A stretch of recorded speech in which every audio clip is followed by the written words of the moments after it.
in and out, arguing, trifling, difficult, back more. I don't know why you love. Hi guys, it's the Dream team. I'm at the hospital. We need to have a talk. So let me tell you guys what's been going on in my life. Basically, I'm at the hospital. At the hospital, I normally go to. I was talking to you guys about how I get treated and everything, and I just want to talk to you guys, sickle cell warriors, about how I've been treated. And I'm at a different hospital called Grossmont Hospital. It's called Sharp. And this is going to be my new hospital. This is going to be where I come. They are so respectful and they show so much respect here. Like, they personally understand because I was explaining to them the things that I was going through with Ucsd. And it's not even the nurses, it's my doctor, my hematologist.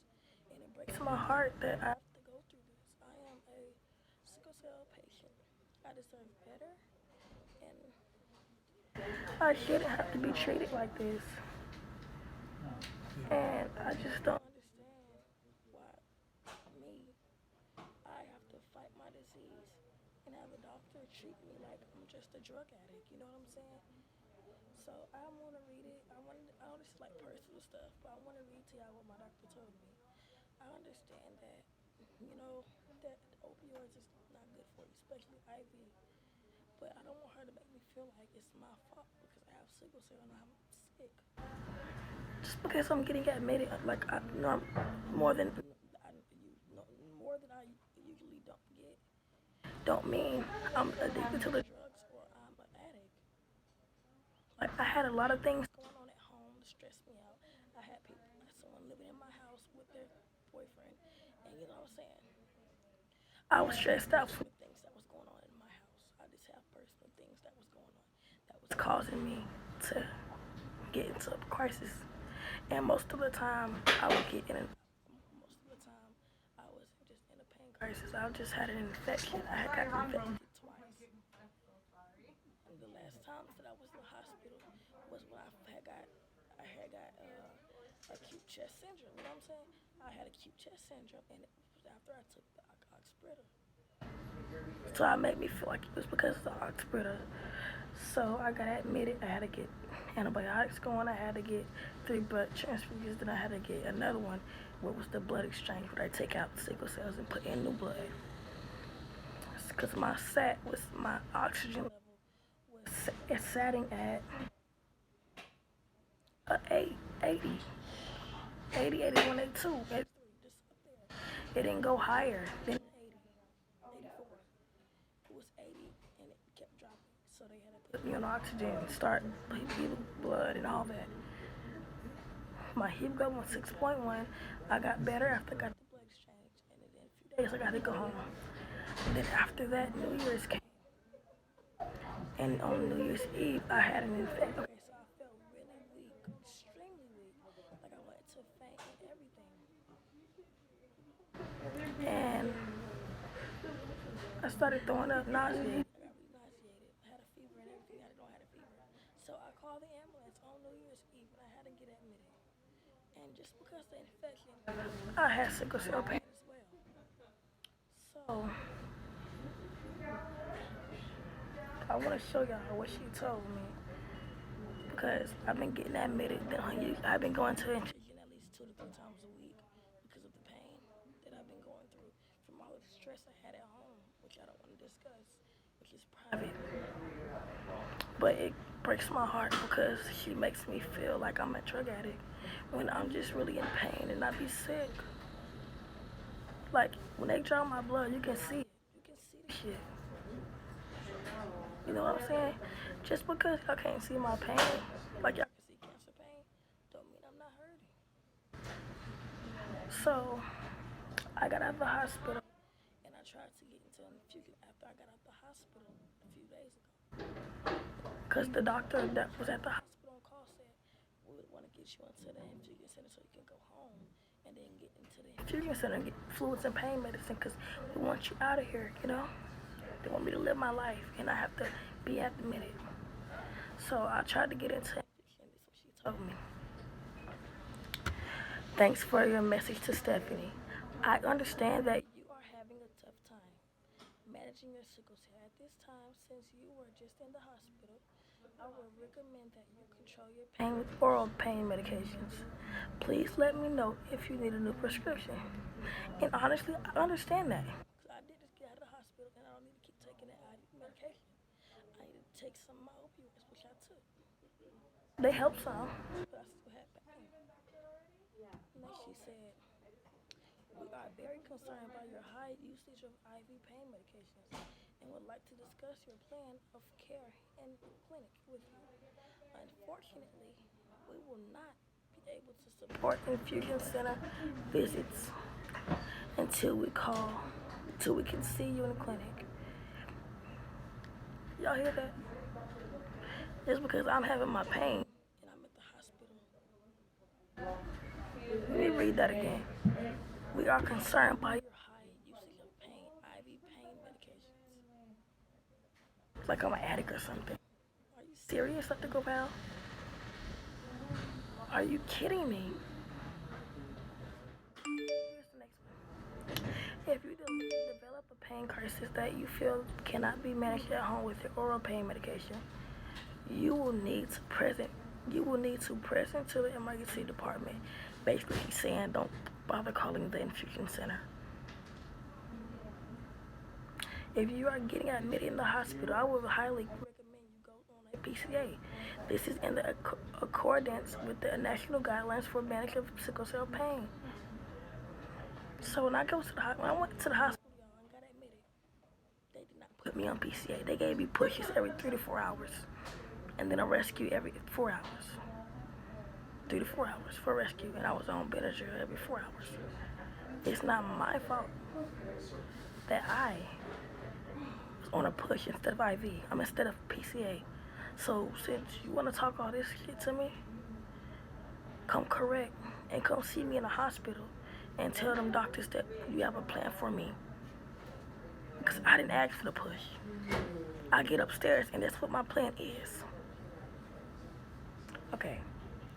She said, I am also very concerned that you are not taking any disease-modifying medications, particularly hydroxyurea, currently. As you know, IV pain medication does not treat your sickle cell disease. They only help control when it's severe. First off, I honestly feel like the pain medicine helps my pain. Second off, I've been taking hydroxyurea since I was 10, 11, or 12 years old, bro.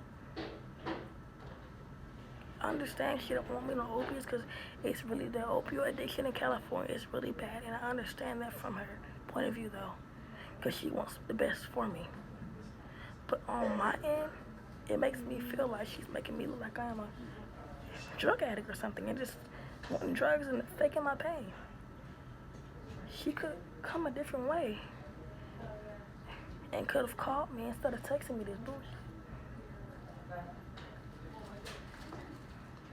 Let me read y'all what I said. Okay, so what you're not going to do is make me feel like I'm the problem. It's not my fault. I'm having a hard time handling my pain. I'm not the only one going through this. I can't help it when I have pain that I can't control at home. I understand that you want me to handle my pain at home, and that's fine. But how are you going to tell me I'm not taking medication to help my sickle cell? I take Advocil. It's not like I'm just depending on opioids because it's not like that. I don't take my opioids every single day unless I have pain. Stop right there. That's half of it. So I currently stopped my hydroxyurea. I started taking a new medication called, what's it called? Ucsd. And a few days after I took that, like about a week and a half after that, that's when I got the acute chest syndrome and had to get the 4 blood transfusions. And they had to use the blood thing to take the sickle cells out. That's what I said next. You don't even come see me when I'm in the hospital. I haven't seen you for a couple months and I haven't seen you this year. Every time I come to clinic, I see Dr. Stephanie. I thought that you were my doctor as well. I honestly feel like you don't do enough to help me with my life-threatening disease. I'm not trying to be rude, but I'm not going to go for this at all. And she's talking about so. We will see you on February 8th at 8:30 a.m. Please let us know if there's any further, you know. So that's it. That's all that happened. You know, I feel like she should have called me personally and be like, okay, I'm not trying to make you feel bad about your disease, and I don't want to make you feel like we're saying that you're an addict or anything, or you're just abusing the drugs. But I want to talk to you about how you've been coming to an infusion more than you usually do. And it's the fact that I'm not the only one that's doing it. That's authorization to treat you and bill the insurance. It's not my fault. But yeah, I'm just so tired. So I've been looking for a new doctor. I want to show y'all how she looks. Her name is she's here at Grossmont. I'm at Grossmont right now in the emergency department. Her name is Dr. Batra, I think. This is how she looks. She seems very sweet. One step closer. Hold on, guys.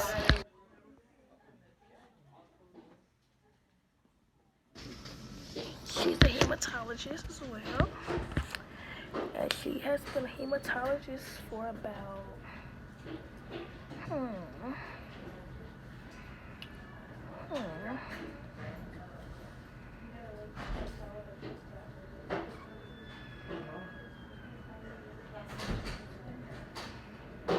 I can't remember, y'all, but she's been a doctor for over 10 years. And the things that she worked with is blood disorders, cancer, and all other stuff like leukemia and stuff. She's a hematologist. So yeah, I've been looking at her, and I think I want her to be my new doctor. Because it's a new year, and I'm just tired of going through this. I feel disrespected by her. And when I was going to Rady Children's Hospital, Dr. Kemp preferred her to be my nurse, my doctor. I didn't have time to find my own doctor like I wanted to do. So she should let me meet her. Like, I met her at the Christmas party, but she wasn't really there.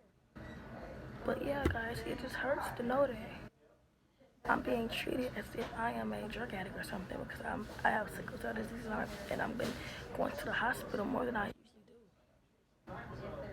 So it's gonna just be a bye UCSD for me, because I can't do this anymore.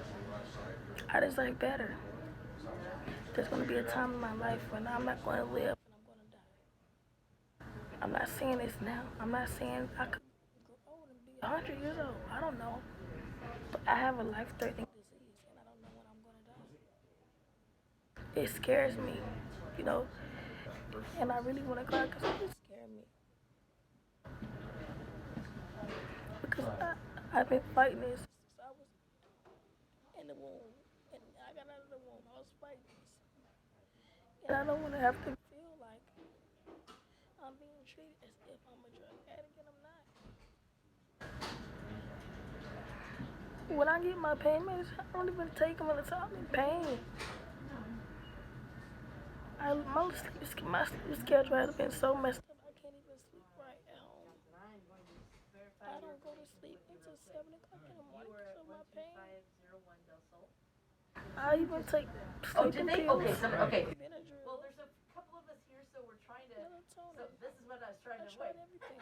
Whether we did, I have a neighbor over here, guys, but thank you so much. I don't want y'all to see me crying on here, so I'm gonna wrap this video up.